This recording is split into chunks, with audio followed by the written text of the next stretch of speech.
Goa part 1। Hello नमस्कार जय Jagannath welcome back to my channel theme explore Gitanjali. I hope you all are doing well. मु भी बहुत भल अच्छी। मु पुणी आपण मानक पई नहीं आछि पुणी गोटे नुआ फ्रेश आउ न्यू ब्लॉग। तो चलतु डेरी न करी स्टार्ट करदबा। तो यही भिडटा रहा आपण मानक पई जे मु को होटल रे स्टे करिछि गोवा रे। तो गोवा रे मु कोठी बुक करिछि कोन आपण मानक सहित डिटेल्स शेयर करिवे ए वीडियो रे। लास्ट जाए देखिबे जमा भी स्किप करिवेनी। तो आपण मैंने तो लास्ट ब्लॉग रे देखिथिबे मु वंदे भारत ट्रेन ने आसिकी पहुँची जाइली मडगांव स्टेशन में। तो जल्दी देखी नहांती आपण मैंने जल्दी से जाइकी देखि नेबे मडगांव स्टेशन में मु केमती पहुँची थी आउ वंदे भारत रो फुल रिव्यू मु आपण मानक सहित सेठी शेयर करिछि। एबे आपण माने तो देखुथिबे मु गोटे ब्रिज ऊपर आसिकी पहुँची जाइछि। ए ब्रिज रो ना होछि अटल सेतु। ए सेतुटा मांडवी रिवर ऊपर रहिछि। ए ब्रिज कनेक्ट करूछि पंजी टू पोरबरीम को। तो आपण माने लेफ्ट रे तो देखुथिबे बहुत गुडे शिप अछि मांडवी रिवर ऊपर। से शिप सब होछि कैसिनोज जोटा कि आपण सुनिथिबे डेल्टिन रॉयल बिग डैडी ए सब कैसिनोज सेठी रहिछि दूर रे। एबे डे टाइम हेतिबारु लाइट किछि भी नाही भल किछि देखा जाउनी। नाइट रे बहुत भल देखा जाए सब लाइट लागि गला परे आपण मानकु बहुत भल लागिबो देखिया पई।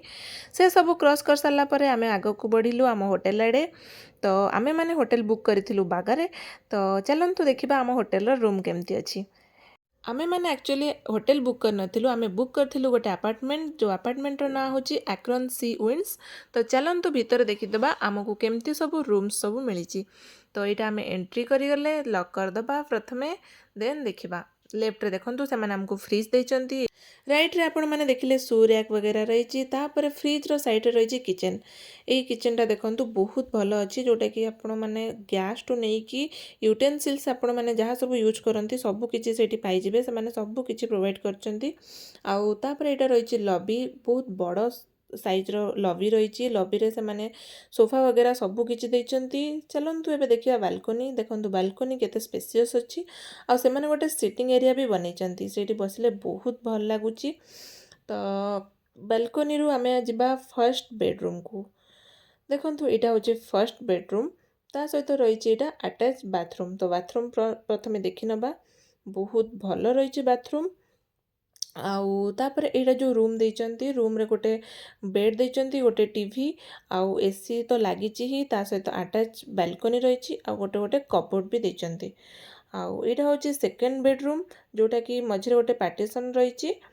तो सेठी खोलिले डोर लगे देइचंती सेटा भीतर को गले एमती किछि रहिची मास्टर बेडरूम। देखंतु मास्टर बेडरूम रे भी गोटे अटैच रहिची बालकनी। बालकनी पर एपट साइड रे लेफ्ट रे देइचंती से माने गोटे कपबोर्ड ता भीतर रहिची गोटे हेयर ड्रायर आयरन आउ हैंगर्स आउ एक्स्ट्रा पिलोज ए सब देइचंती। साइड रे देइचंती गोटे स्टडी टेबल आपण मानकु जदी लैपटॉप रे किछि वर्क वगैरह करिवार थिबो से सब करि परिबे। आउ बालकनी रे से माने देइचंती दीटा चेयर एक्स्ट्रा देइचंती टेबल भी देइचंती सेठी भी गोटे सिटिंग एरिया से माने बनैचंती। आपण माने सेठी मॉर्निंग हो बा नाइट हो आपण माने सेठी बसी परिबे बहुत बढ़िया पवन सेठी दोथुला। तापर आमे चलंतु देखिबा आउ कोन देइचंती से माने एठी गोटे मिरर लागिची। तापर एटा बाहर को रहिची डोर गोटे आउ रहिची बाथरूम। एमती थिला मोर रूम।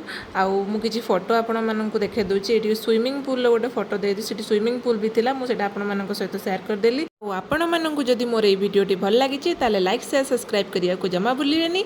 देखा हबो पुणी नेक्स्ट वीडियो रे। Thank you.